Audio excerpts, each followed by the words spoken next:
Mi amana chahi mangagi relation adu mamagadamak khanduna minute mangadani mahana loikhiba aduna ngasi miuiba lakh kaya crore kaya gi inspiration oiriba mahaki punsi loinamak honganki angang oiringaidagi lairam manbadagi mingondagi niraga chaba fawba yauki ngasina billionaire one and only one time Cristiano Ronaldo Cr7 sangsar asida khwaidagi follower masing yamba miyamna pamnaba miyamna nungsiba amadi miyamna adugi madik influence tawngamba Cristiano Ronaldo gi wari struggle dagi horaki awabadagi challenges kaya ama thingaduna mag horaki Ronaldo pokringaida mahaki imung adugi madik laire leitaba yamna nangba imung amani even mahaki mamana phawba mahak pokpa pamkide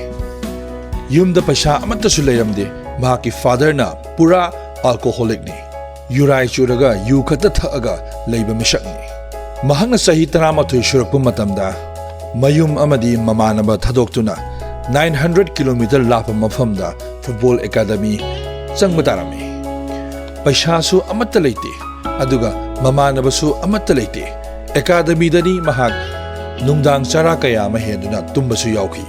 kariguma kanda stadium adugi maninglomda sattuna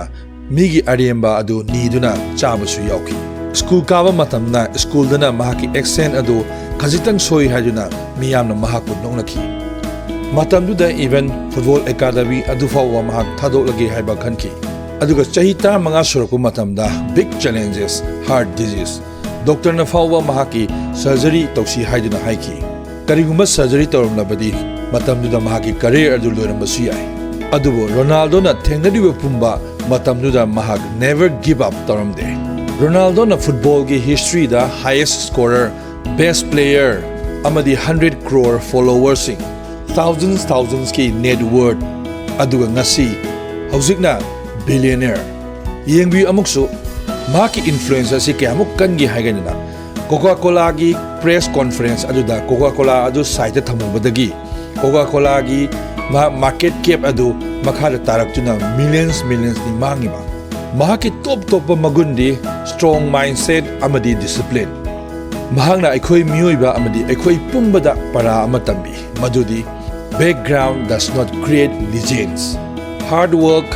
discipline amadi strong mindset darkar oi